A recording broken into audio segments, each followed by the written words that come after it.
Clear prop. Star 738, Yankee number 2, following twin traffic, 3 mile final, clear Pleasantville. 1 Charlie Bravo, exit in runway 25, going 4 mile final. This is Behind the Prop with United Flight Systems owner and licensed pilot Bobby Doss and his co-host, Major Airline Captain and designated pilot examiner Wally Mulhern. Now let's go Behind the Prop.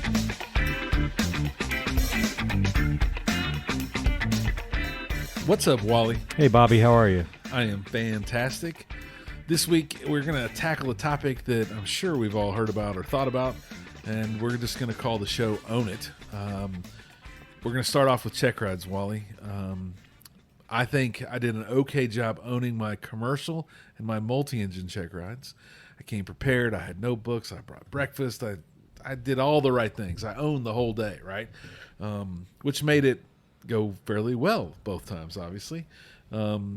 You're a DPE who sees, I'm sure, a rainbow of preparation. What would you say the percentages might be for owning it versus not owning it as it relates to check rides? I'd say 70% do, and maybe 30% don't. And one thing that I just recently had a check ride with a young man. It was a commercial check ride, and he was doing a lot of things that were just flat out wrong. And this wasn't, I'm not talking about bad technique, but he was doing things that were just wrong. And I said to him, I said, where did you come up with that way of doing it? And he said, well, my CFI told me. And I said, well, okay, well, where is the reference for this? And he says, well, it would be, it'd be in the AIM or the FAR or whatever. And we went and looked it up, and I showed to him that what he was doing was wrong. I mean, he had been getting some, he got some bad information from his CFI, and as I was talking to the young man about when we come back and do this check ride over again, we were, I was explaining to him. I said, look, you are a commercial pilot now, and the standard is higher. It is higher for a commercial pilot, as it should be. And, it was his check ride. It wasn't his CFI's check ride. Yeah, maybe the CFI gave him some wrong information. And I'm not 100% convinced that the CFI did give him the wrong information. Maybe he heard it wrong. But this was, and I'm not going to get into the details of what it was, but it was something that this guy should have known better on. Definitely should have known better. He said the CFI told him that it was one thing, and he came in and flew the airplane using that information, and it was just wrong. So the point that I was trying to tell him is that, look, this is your check ride. It's when you go to the doctor and you present the doctor with a symptom, and the doctor comes up with a game plan, it's your body that you're gonna that this doctor is gonna perform this procedure or this treatment on. Yep. I would like to think that if you are not comfortable with whatever the doctor is going to do, if you go in and you got an ingrown toenail and he says, well, we need to amputate the foot, I would like to think you'd say, well, wait a minute, we really need to cut off the foot for an ingrown toenail? And, there might be a discussion there. Time for a second opinion, maybe? Absolutely.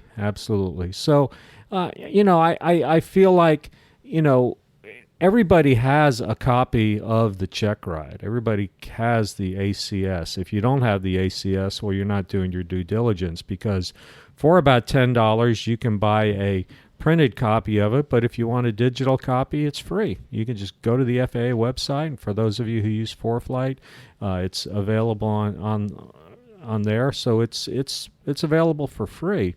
A digital copy, and again, if you want paper, you could print it off, or just spend $10 and get a printed copy. But everybody should have a copy of the ACS, and everybody should be somewhat familiar with it. And I get the glassed over look a lot when I talk about the ACS.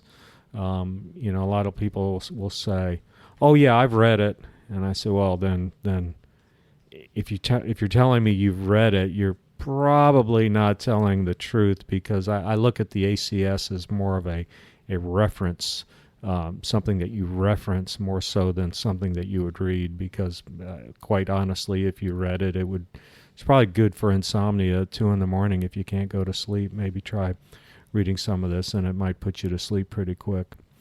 But just knowing what's on the check ride, you should never be surprised at what's going to be on a check ride. I mean, it's all right there in the ACS, and that's what we as examiners are required to use to come up with a plan of action for the check ride.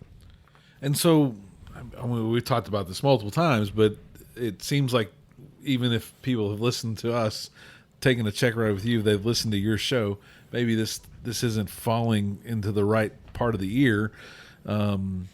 The ACS is again free, and I'm looking at a current private ACS, the printout version in my pilot supply shop up front, and on A12 in the back, it's even got a checklist. I mean, Right.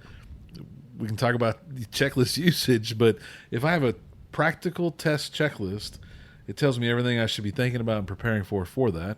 We Yeah. have an extended version that we've created for our students, but a good example as I review this checklist. How many times have you been on a check ride and an applicant didn't have foggles? More than once? Oh, definitely more than once. I was just trying to think. Yeah. But that happens quite a bit, and that's something I brief them. I say, look, I do not have a view limiting device. This is your responsibility. And it's funny because you get the same, you hear the same grunt when you say to them, okay, let's put the foggles on. You hear, ugh. Yep. And it's like, oh boy. That's an expensive pair of foggles if you think about it. It could be a very expensive pair of foggles. It is.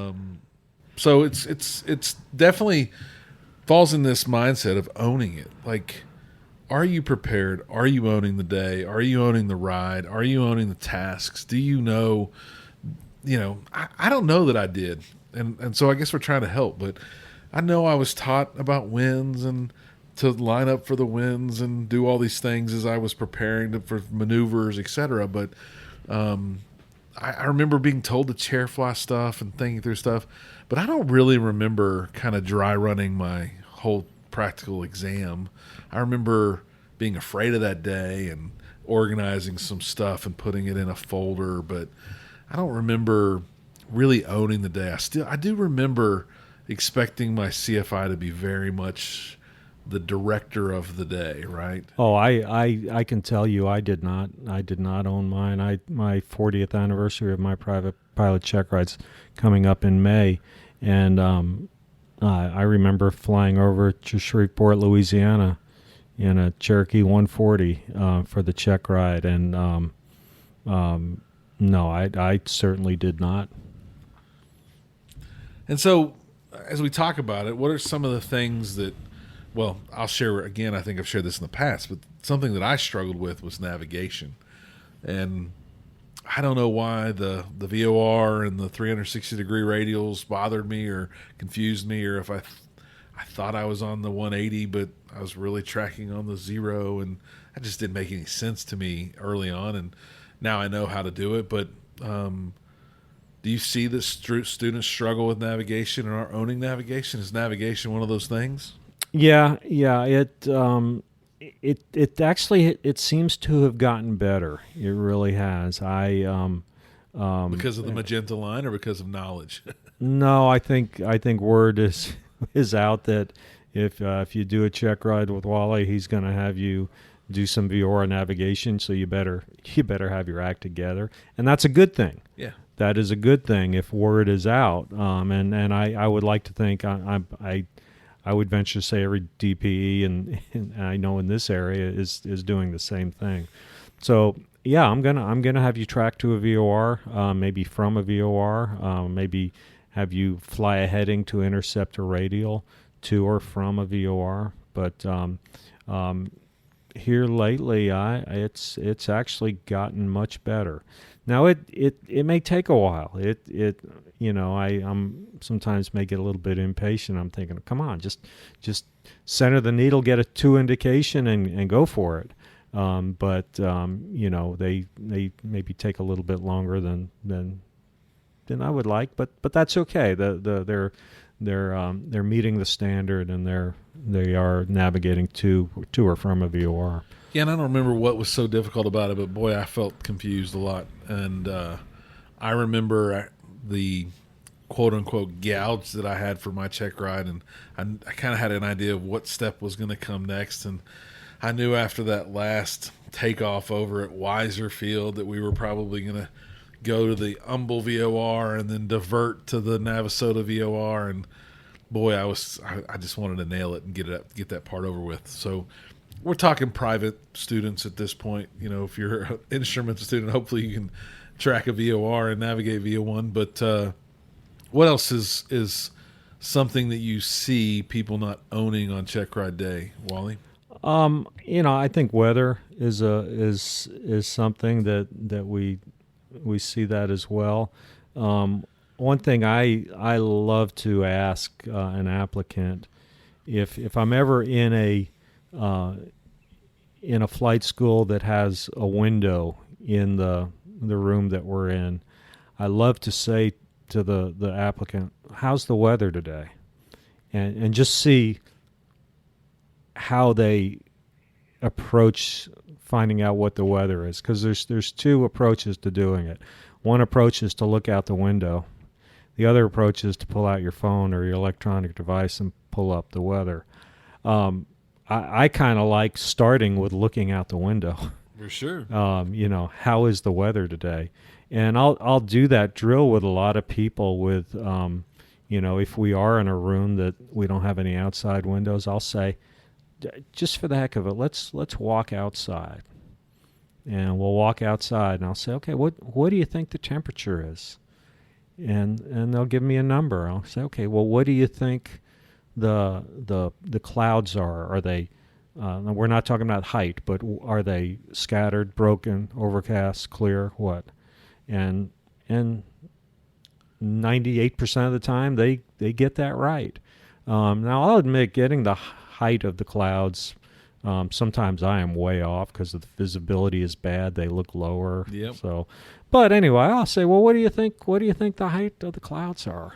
And we're usually in the ballpark. I'll say, what are the winds? Well, I think the winds are coming from this direction. Of course, if you can see a windsock, that's really helpful. Well, and then we'll go in and we'll actually pull up the weather, and lo and behold, most of the time, they're pretty darn close. Yep. Pretty darn close. I kind of think it's weather theory, too. I mean, that was not the most exciting subject as it relates to aviation. Yeah. But, boy, it is important, kind of just knowing front lines. And I'm constantly on people around here to be thinking that weather is not constant. And too often, I worry about winds all the time. I'm sure I've mentioned it 1,000 times. Winds are ever-changing. And for a student pilot, talking about winds that are 170 at this airport, 170 versus 210, it's a big delta if I'm a student pilot and it's 10 or 12 knots of wind. Yeah.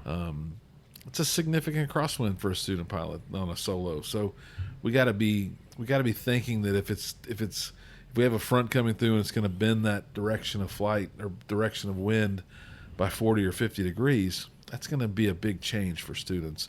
Right. And we need to be helping them think through that and make sure they're thinking about that as well. Right. The one that I think that I was most scared of out of all this owning on my check ride had to be stalls.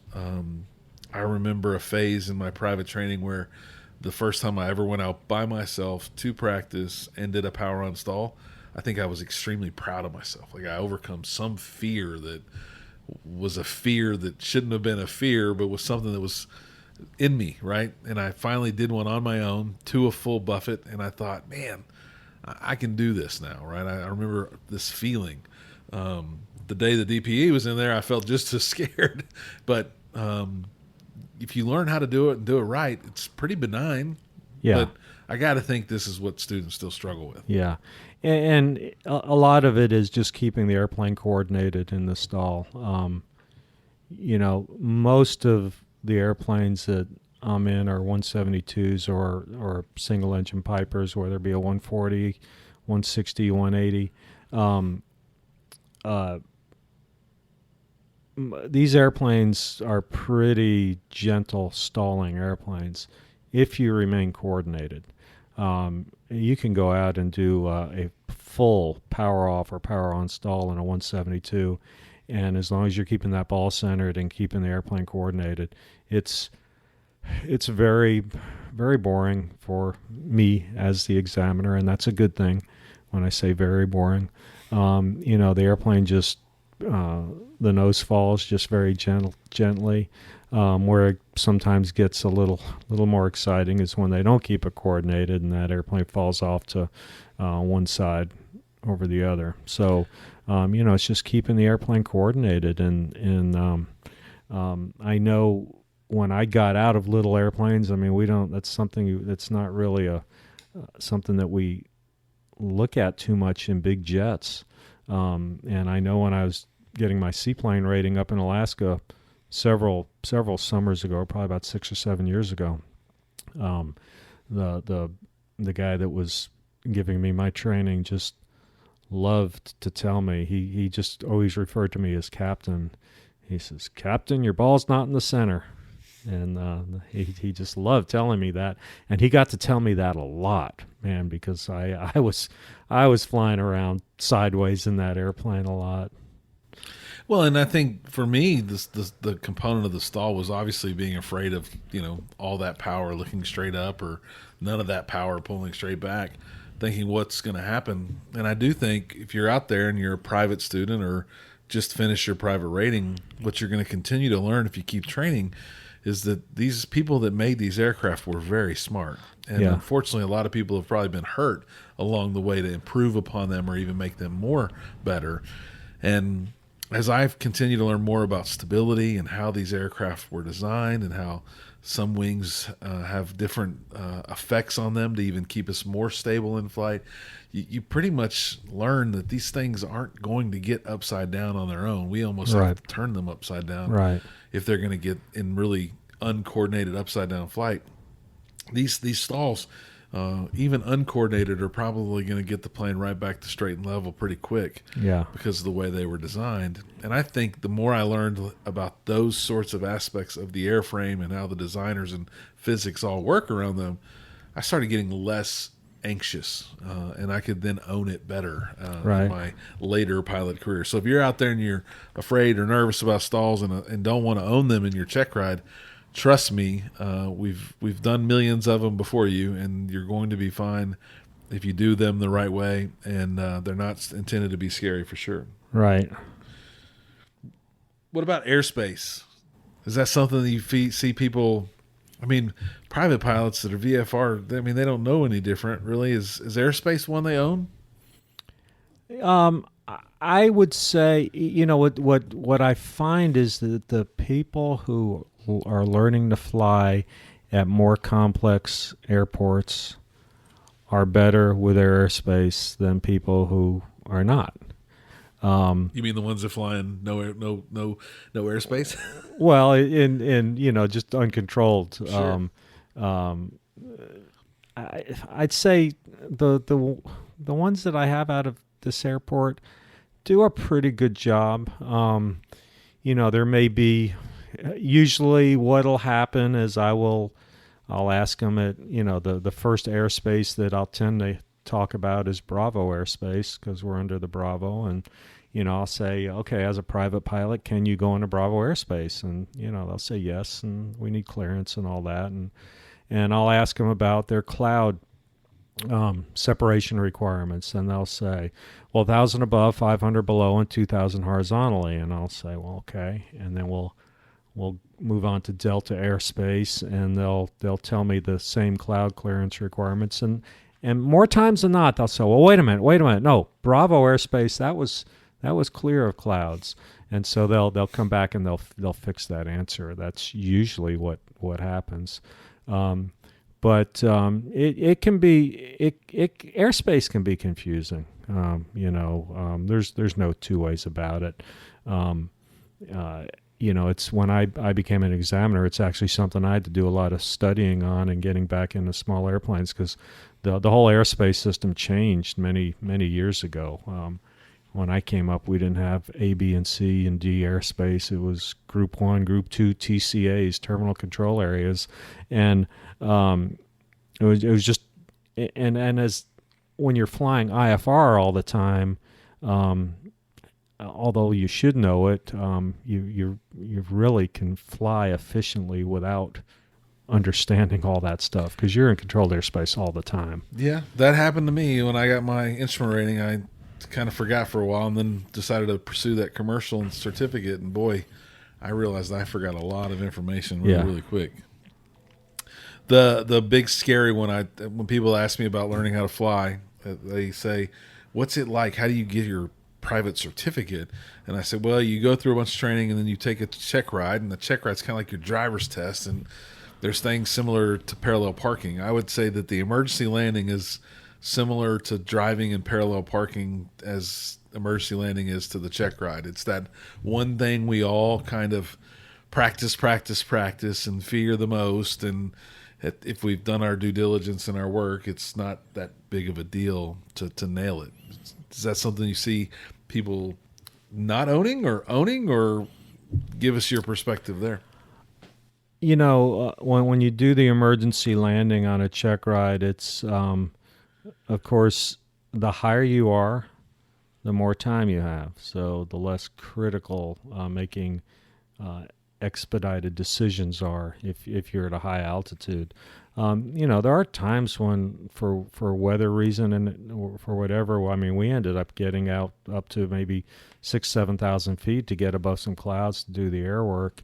And in that case, what I will usually have the applicant do is an emergency descent down to a 2,000 to 3,000 foot altitude, and then do the emergency landing. But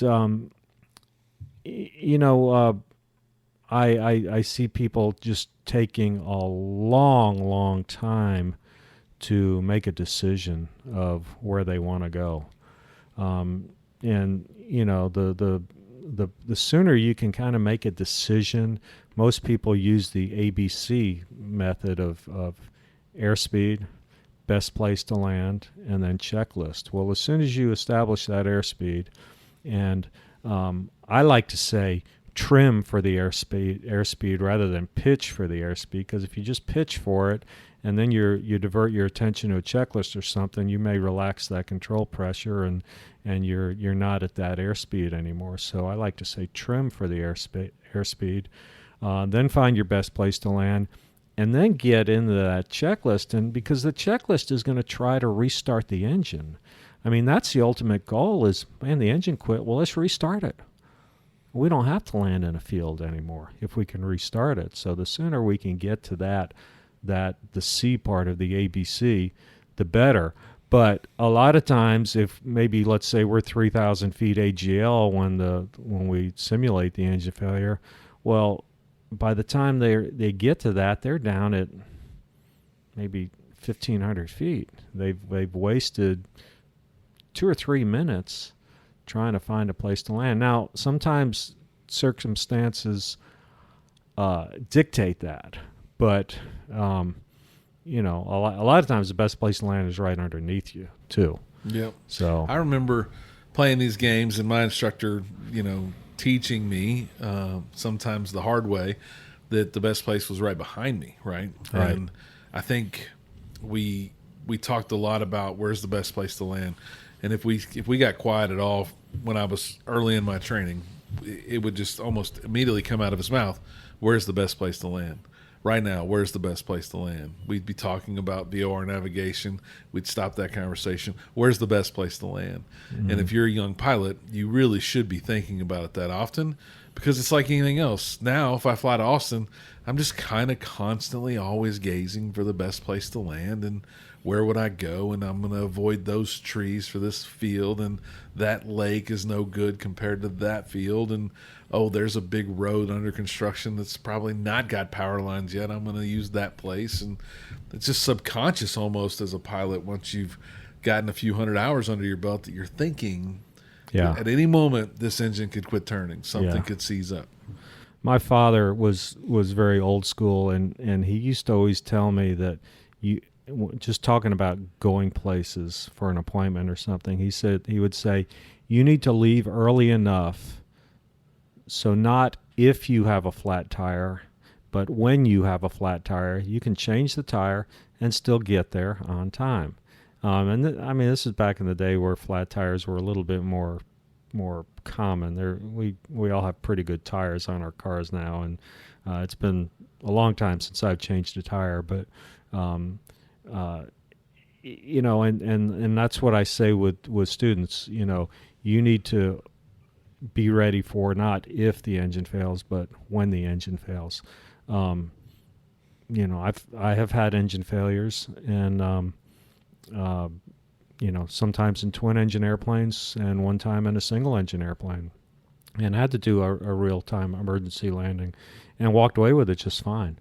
So the training, it's there for a reason. Yeah, for sure. The last thing that I'll mention as check rides, and we'll talk about a few other things we need to own it as pilots, was the simulation of short field and soft field takeoffs and landings, flying out of here all the time. Even the small runways, 50 feet wide and 4,000 feet long, it's hard to simulate a 1,000-foot runway and a 50-foot obstacle. Obviously, you do it and you practice it over and over again, but there's a lot of slack. No matter how much you simulate, we're going to land on that third dash. It's hard to simulate that in real life. I don't know if I could personally navigate and land in a box, 1,000 feet. That'd be tough.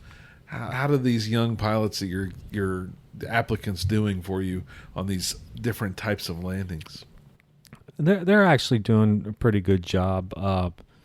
The one thing we have to know is that, and it's right in the ACS, a go-around is an option.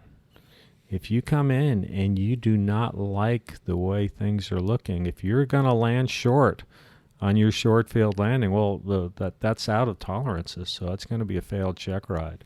It's going to be an unsat. I don't want to put you on the spot, so I won't, but I'll say, do you think a DPE would ever flunk someone because they chose to go around? No, absolutely not. Yeah. Absolutely not. That's just good judgment. That's great judgment. That's great judgment. Yeah.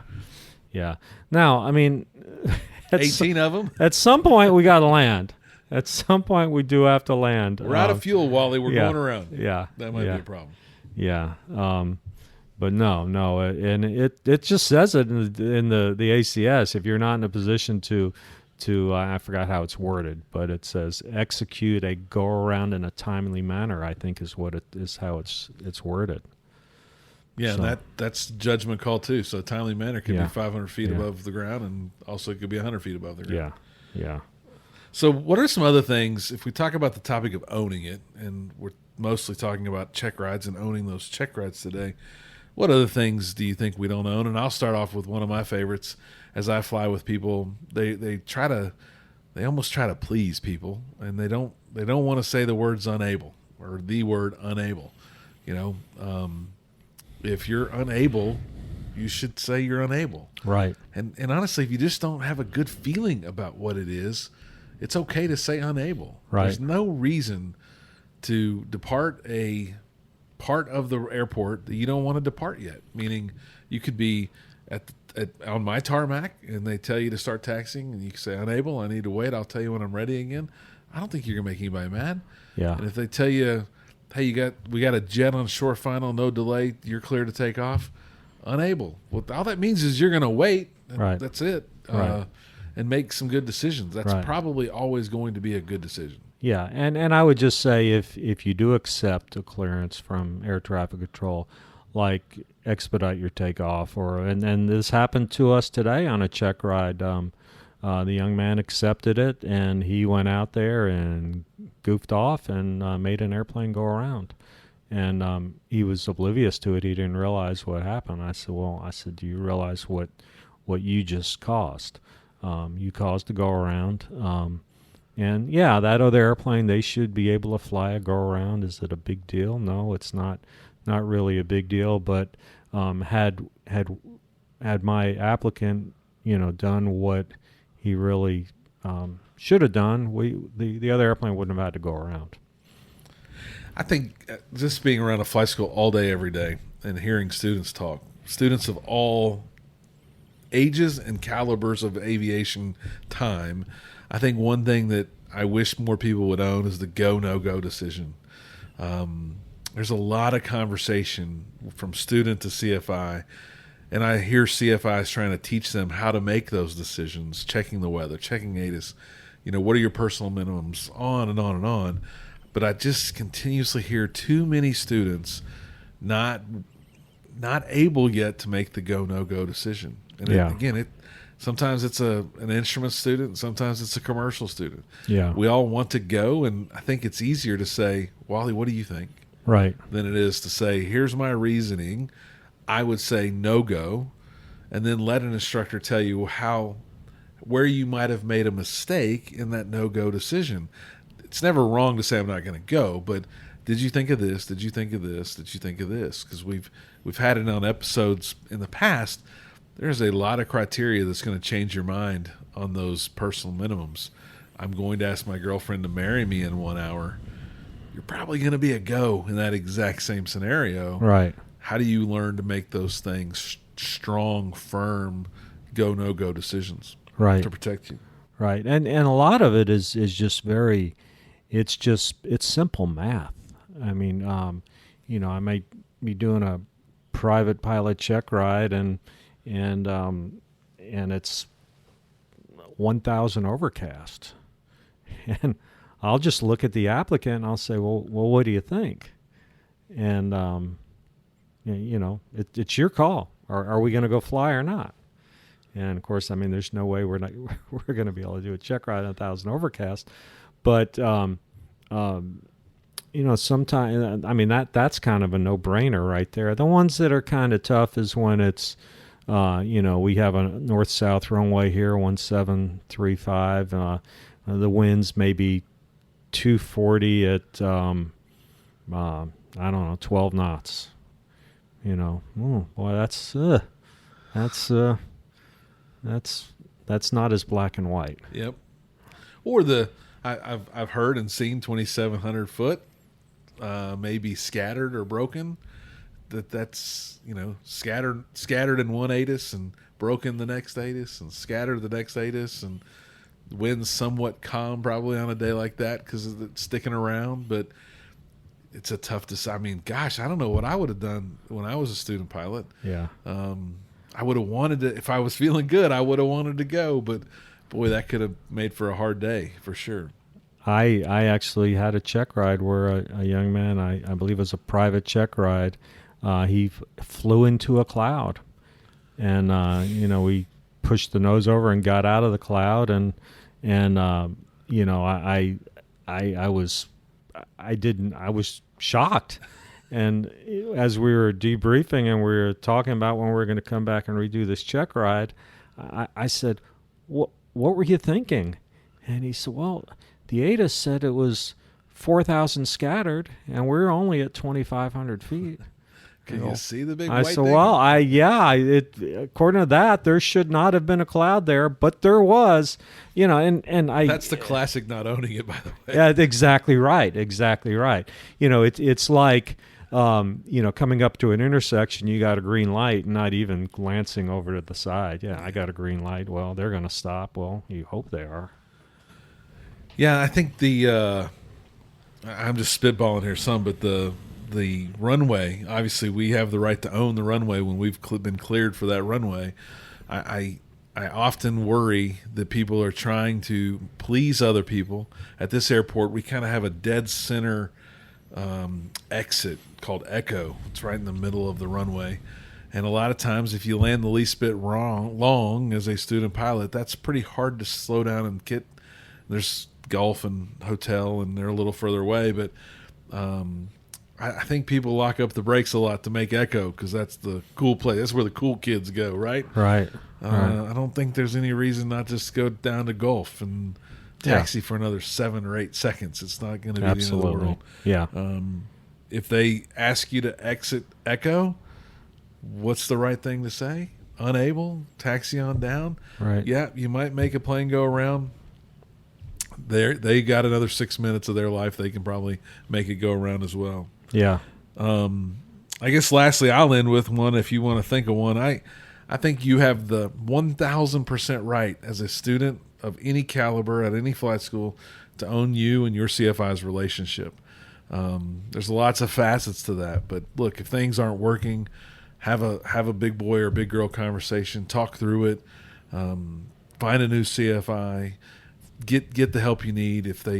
I've heard so many horror stories and try to preach on a regular basis to our team to take care of customers, but man, if you're not having a fun day when you go to flight training, that's something you can own. Raise your hand, talk to the flight school owner, talk to the dispatcher, talk to your DPE, ask for help. If you sense something, you're probably right, and you're probably going to make the best decision of your aviation career to make some sort of a change. You definitely can own that. You do not have to fly with the person that you're assigned to originally, for sure. Yeah, and I would say, and this is very similar to that, own your training.